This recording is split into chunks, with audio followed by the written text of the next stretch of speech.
கயல்குட்டி, அப்பா உள்ள வாங்க.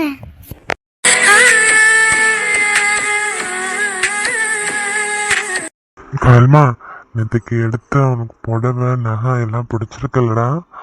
எடுத்து போட்டு பார்த்த மாதிரியே தெரியலையே. கயல்குட்டி என்ன பிடிச்சிருந்தாலும் உடனே போட்டுருவாளே.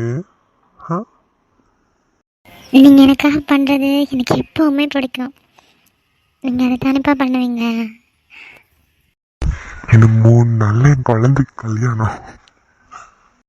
அப்பா நான் அவ்வளோலாம் போயிடுவேன்லப்பா. குட்டிமா, என்ன பேசுறது? நீ எங்கேயும் போகல, ஏன் தங்கச்சி வீட்டுக்கு தான் போகிறேன். இப்போ நான் வந்து பார்ப்பேம்மா. எப்போ இங்கே வரலாம்? என்ன குட்டிமா இது? அப்பா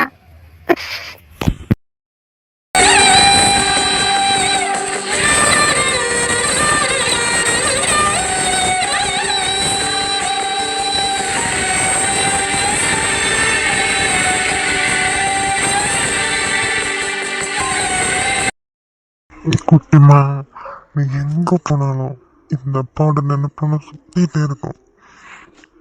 இந்த அப்பாவோட பாசம் உனக்கு மட்டும்தான்டா. உங்க கூடவே இருந்துடும்ப்பா. எங்கேயும் போகல.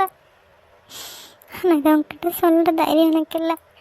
அதை தாங்குற தைரியம் உங்களுக்கு இருக்குமான்னு தெரியல. நீங்கள் சந்தோஷமாக இருக்கணும்ப்பா. அதுக்காக தான் நான் அதுக்கெல்லாம் வந்துட்டுருக்கேன். குட்டிமா, உன்னோட வாழ்க்கையில் நீ சந்தோஷமா இருப்ப நான் நம்புகிறேன். மாப்பிள்ளை, என் தங்கச்சி எல்லாரும் நான் நம்புகிறேன். வாழ்க்கையில் எந்த கஷ்டமும் வர விட மாட்டேன், வரக்கூடாது.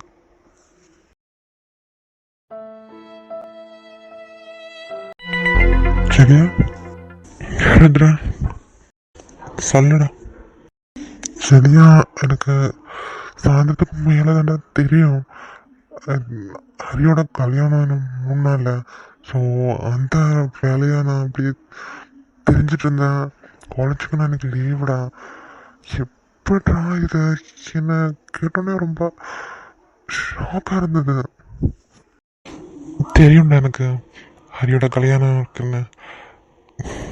என்னன்னே தெரியல, எப்படி என்ன ஏதுன்னு அப்படியே தடலாம் வரைக்குதுடா. ருத்ரா, நான் வரேன் மச்சான். இன்னொரு 1/2 அன் ஹவர்க்குள்ள நான் வரேன் ஹாஸ்பிட்டலுக்கு. இல்லைடா, இல்லை பரவாயில்ல, நீ பார்த்துட்டு நாளைக்கு வா. இல்லைன்னா கூட பரவாயில்ல, இப்படியும் கல்யாண வேலை நிறைய இருக்கும்ல, நீ தான் அப்படின்னு பார்ப்ப. என்னன்னா அப்படியே ஒரு மாதிரி இங்கே இவனுக்கு இப்படி ஆகும்னு நினைக்கவே இல்லைடா. இவன் யாருக்குமே எந்த இதுவுமே நினைக்க மாட்டான். அவ்வளோ ஒரு சாஃப்டான ஆள். அதான்டா நானும் யோசித்தேன். ரொம்ப தும்புக்கு போகிறவனா இருந்தால் கூட பரவாயில்ல, யார் ரொம்பக்குமே போக மாட்டானேடா. அவன் வேலைன்னு இருக்கிறவன். இவனுக்கு எப்படி ஒரு இது? போலீஸ் ஸ்டேஷன் போனீங்களா மச்சான்? ஸ்ட்ராங்காக கம்ப்ளைண்ட் பண்ணிட்டு வாங்கடா. யாருன்னு கட்டாயம் தெரிஞ்சுக்கணும்டா. தெரிஞ்சு அவனுக்கு சரியான தண்டனை வாங்கி கொடுக்கணும். போகணும்டா.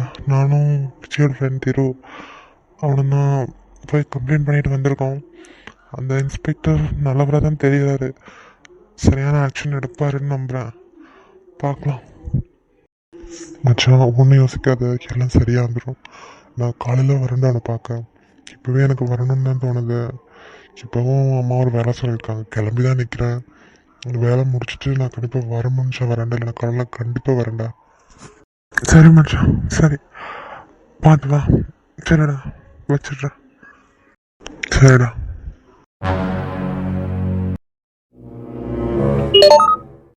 ஹலோ. Yes sir. சார் சொல்லுங்கள். என்ன சொல்கிறது? டிஸ்கஸ்டிங். ஒரு வேலை ஒழுங்காக பண்ணுங்கன்னு உங்கள்கிட்ட சொன்னால் என்ன ஆப்பிள் அனுப்பியிருக்கீங்க? குத்தோயிலும் கொள்ளையுமா போட்டு வந்ததுக்கு ஒரேடியாக பொண்ணு போட்டுருக்கலாம்ல சார். நான் நல்ல ரவுடிங்களை தான் அனுப்புனேன். ஆனால் அவனும் எதிர்த்து ஃபைட் பண்ணியிருக்கான்.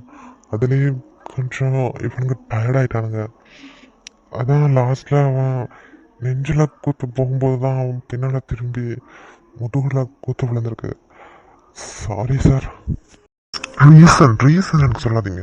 சாரின்னு ஒரு வார்த்தை கிட்டாலே எனக்கு அப்படியே இரிட்டேட் ஆகுது. ச்சே, போட்டது ஒரேடியாக போட்டிருந்தா இதை விட உங்களுக்கு ட்ரிபிள் மடங்கு ப்ரொமோஷன் எவ்வளோ பண்ணியிருப்பேன். இப்படி சொத்தட்டி வச்சிருக்கீங்களே. இப்போ கம்ப்ளைண்ட் அது இதுன்னு என்ன ஆக போகுது? என்கிட்ட எந்த விதமான இதுவும் நீங்கள் கேட்காதீங்க, எக்ஸ்கியூஸே கேட்காதீங்க. சார் இன்னொரு சான்ஸ் கொடுங்க சார். நான் ஃபுல்லாக முடிச்சிடுவேன் சார். என் ப்ரொமோஷன்லாம் பார்த்து பண்ணுறேன்னு சொன்னீங்க. இப்போ என்ன சார்? இதுவரை என்னை கொண்டு வந்து நிறுத்தினது போதாதா? இன்னொரு சான்ஸ் கேட்குறீங்க. நான் சொல்லும் வரையும் வெயிட் பண்ணுங்க. ஏன்னா யாராவது கம்ப்ளைண்ட் பண்ணானுங்களா? சார், இப்போ தான் கொஞ்ச நேரத்துக்கு வந்து கம்ப்ளைண்ட் ரெஜிஸ்டர் பண்ணிட்டு போனாங்க. பத்திரமா வச்சுக்கோங்க அந்த கம்ப்ளைண்ட்டை. ஒன்றும் புடுங்க போகிறது இல்லையே. என்ன சார் சொல்கிறீங்க? உங்களுக்கு நன்றியோடு இருக்கிறதுக்காக தான் நான் இது பண்ணுறேன். இந்த வேலையும் உங்களால் தான் கிடச்சிது. அப்படியே வச்சுருப்பேன் சார். யாரையும் எதுவும் கண்டுபிடிக்கவும் விட மாட்டேன். இந்த நன்றி கடனை செயலில் கட்டுங்க. வாய் வார்த்தையாக பேசிட்டு இருக்காதீங்க. சரி, இப்போ எங்கேருந்து பேசுகிறீங்க? எந்த சந்தேகமும் உங்கள் டிபார்ட்மெண்ட்லேயும் சரி, கம்ப்ளைண்ட் கொடுக்க வந்தவனுக்கும் சரி வந்துடக்கூடாது. அது மாதிரி பார்த்துக்கோங்க. இல்லை சார், ஸ்டேஷன்லேயோ இல்லாட்டி யார் சம்மந்தப்பட்டவங்க பக்கத்துலையோ நான் உங்களுக்கு கால் பண்ணிக்கவே மாட்டேன் சார். நான் இப்போது வீட்டுக்கு போகிற வழியில் ஒரு ஜங்ஷனில் இருந்து தான் பேசிகிட்ருக்கேன். எந்த வித சந்தேகமும் யாருக்கும் வராது சார். சந்தேகம் வரணும், அன்னைக்கு ஏன் மேலே இல்லை. நான் ஒருத்தனை சொன்னால அவங்ககிட்ட முதல்ல அவன் மேலே இந்த கேஸை எப்படி திருப்பலான்னு யோசிச்சு அதுக்கேற்ற மாதிரி மூவ் பண்ணுங்க. சரி, இப்போ நான் வைக்கிறேன். நல்லாவே ஞாபகம் இருக்கு சார். ஓகே சார், கட் பண்ணுறேன்.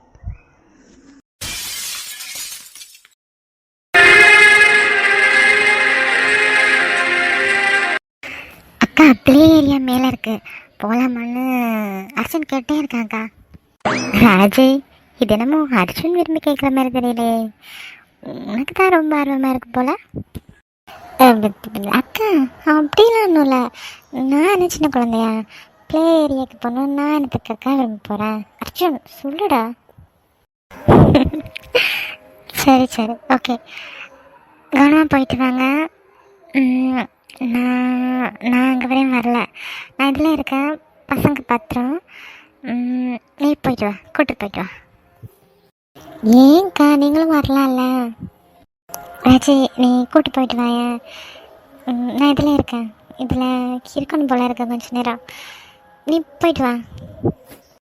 சரிக்கா, நீங்கள் இதிலே இருங்க, வேற எங்கேயும் போயிடாதீங்க. நான் பசங்களை கூப்பிட்டுட்டு மறுபடியும் இங்கேயே வந்துட்டு அப்புறமா கிளம்பலாம். சரியா?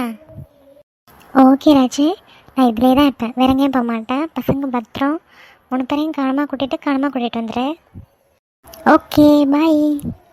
பாய், ஜாக்கிரதை.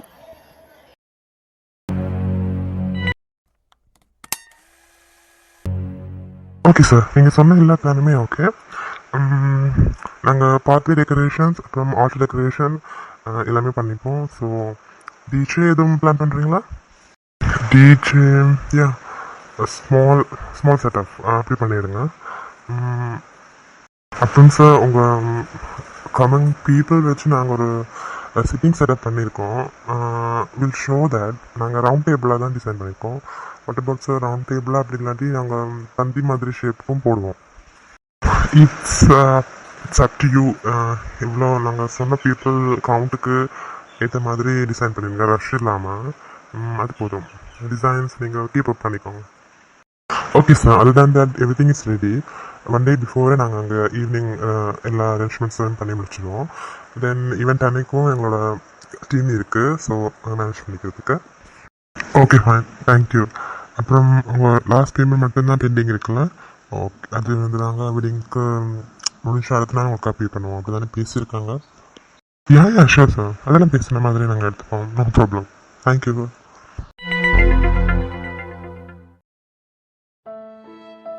மாமா, எப்படி மாமா, என்னாச்சு? இப்போ எப்படி இருக்காங்க அவங்க? ஆமாம் தங்கம், எப்படி யார் என்னன்னு கேட்டதுன்னு தெரியல. நானும் திருவும் இப்போ போலீஸ் ஸ்டேஷன் போயிட்டு தான் வந்தோம். கம்ப்ளைண்ட் ரெஜிஸ்டர் பண்ணியிருக்கோம். அவங்க ஃபர்தர் இன்வெஸ்டிகேஷன் பண்ணாதான் என்ன இதுன்னு தெரியும். இவனுக்கு அப்படி ஒரு எதிரி யாருன்னு தெரியல. இப்போ பரவாயில்ல, ஆப்ரேஷன் முடிஞ்சிருக்கு, இன்னும் கண்ணு முழிக்கல, அன்கான்ஷியஸாக தான் இருக்கான். பார்க்கலாம். மாமா ரொம்ப கஷ்டமாக இருக்குது. அன்னைக்கு தான் கல்யாணம் அப்படிலாம் பேசிட்டு அந்த பொண்ணை எப்படி தாங்கியிருக்காளோ தெரியலல்ல. ஆமாம் தங்கம், ரொம்ப உடஞ்சிட்டா. எப்படி இதெல்லாம் தாங்கிக்கிறாளோ தெரியல. ஒருத்தராக பார்க்க சொல்லி அனுப்பினாங்க. அவள் தான் இவ்வளோ நேரம் இருக்கா. நாங்கள் யாரும் டிஸ்டர்ப் பண்ணலை. நல்லபடியாக அவர் எந்திரிச்சு வந்துடணும் மாமா. அவங்க 2 பேரும் கல்யாணம் பண்ணி சந்தோஷமாக இருக்கணும். நடக்கும் மாமா, நீங்கள் ஒன்றும் யோசிக்காதீங்க, வருத்தப்படாதீங்க. நானும் அது நம்புறேன்டாமா.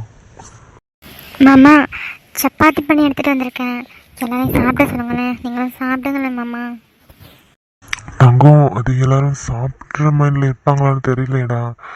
ஆனால் ஈவினிங்லேருந்தே எதுவுமே யாருமே சாப்பிடல, தண்ணி கூட குடிக்கல. ஜன்னியோட அம்மா அப்பா அப்புறம் பெரியப்பா எல்லாரும் வயசானவங்க வேற. ஜன்னியோட அம்மா ஹார்ட் பேஷண்ட். சாப்பிட்டவங்க அதுவும் நல்லா தான் இருக்கும். சரி வா, நான் கேட்டுட்டு நம்ம சாப்பிட வைக்கலாம் எல்லாரையும்.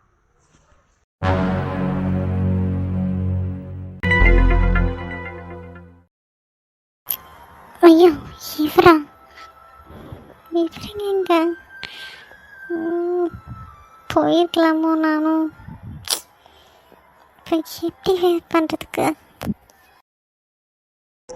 ஆத்மிகா டிஃப்ரெண்டாக இருக்காங்க.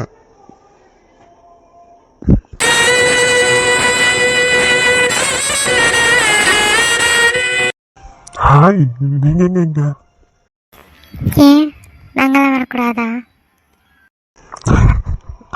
ஐயோ அப்படி கேட்கலங்க, டிஃப்ரெண்ட்டாக இருக்கு. டெய்லி எங்கள் காலேஜில் வேறு மாதிரி பார்க்குறேன்னா இப்படி பார்க்க நல்லா இருக்கு. என்ன? ஐயோ வேறு மாதிரி எதுவும் புரிஞ்சுக்காதீங்க.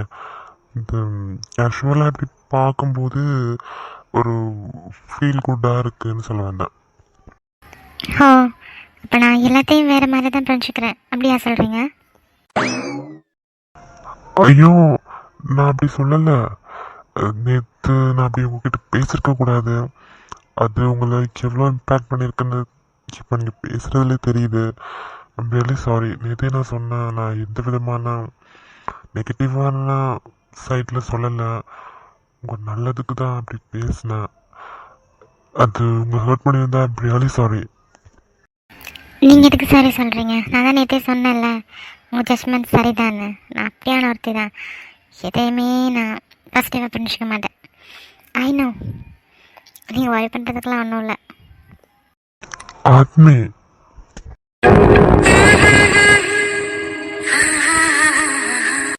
சப்பா ரொம்ப கஷ்டம் போலயே. Hello sir. சொல்லுங்க ஆத்மி. என் பேர் அதுதான். உங்கள் பேர் என்ன?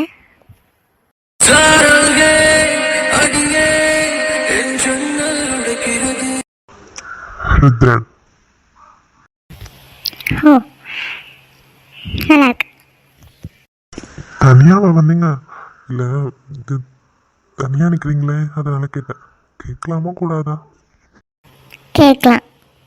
தனியாக ஒன்றும் வரல, என் குழந்தைங்களோட வந்தேன். அங்கே மேலே ப்ளே ஏரியாவில் நிற்கிறாங்க. எது குழந்தைங்களா? ஆமாம். அது நீங்கள் மேரீடு இல்லையே. ஏன் மேரேஜ் பண்ணாமல் குழந்தைங்க இருக்கக்கூடாதா? கூடாதுன்னு தானே இவ்வளோ காலம் சொல்லி வளர்த்தாங்க. அதனால தான். எப்படி?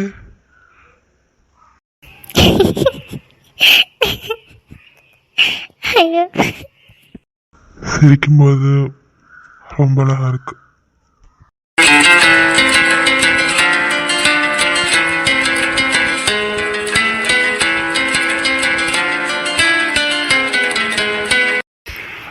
வந்து என் ஹோமில் இருக்க குழந்தைங்க வீக்லி 3 பேர் வெளியில் கூட்டு வருவேன். நான் கிளம்புறேன். எங்க எங்க ஒரு நிமிஷம் போயிட்டா. ரொம்ப நல்லா பேசிட்டு இருந்தா திடீர்னு என்னதான் ஆகுமோ தெரியல. இவளை புரிஞ்சுக்கிறதுக்கு நான் தானே டிக்ஷனரி தான் பார்க்கணும்.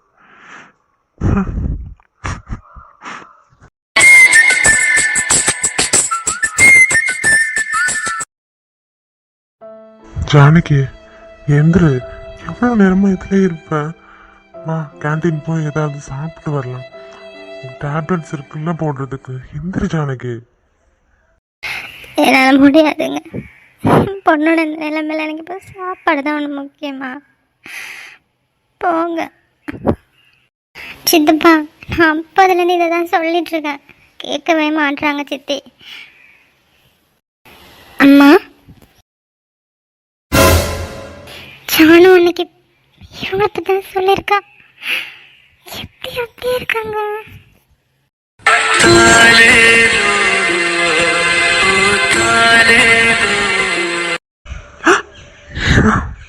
என்ன பண்ண உனக்கு? யார் என்ன பண்ண? ஜானு மாதிரியே இருக்கா. அம்மானு கூப்பிடும்போது அப்படியே ஈரக்கொலை நடங்குதே.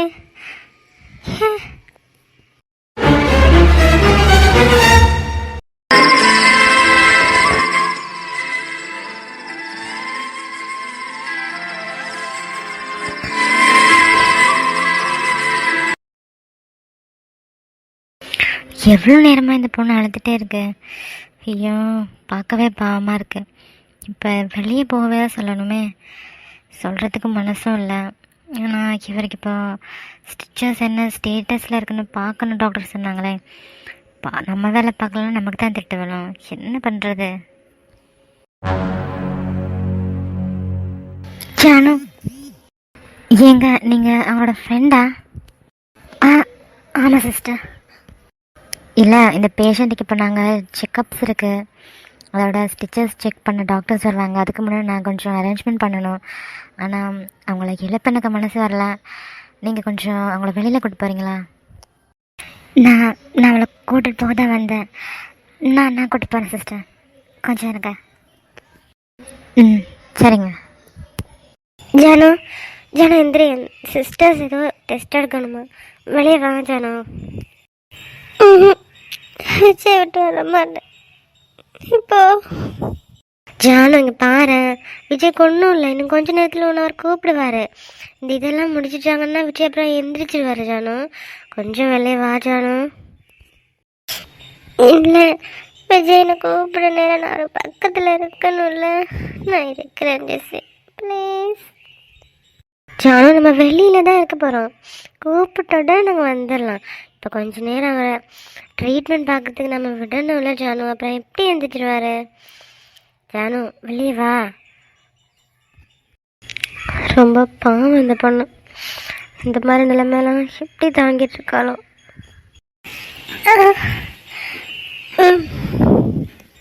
இங்கே பாரு, உன்னால் எந்திரிக்க கூட முடியல, அவ்வளோ அழுது வீக்காக இருக்கடி. நீ நல்லா இருந்தால் தானே விஜய் நீ நல்லா பார்த்துப்ப. வா வெளியே போயிட்டு அட்லீஸ்ட் டீயாவது குடிக்கலாம். ஓகே, நான் பார்த்துப்பேன். சரி, நான் தான் பார்த்துப்பேன்.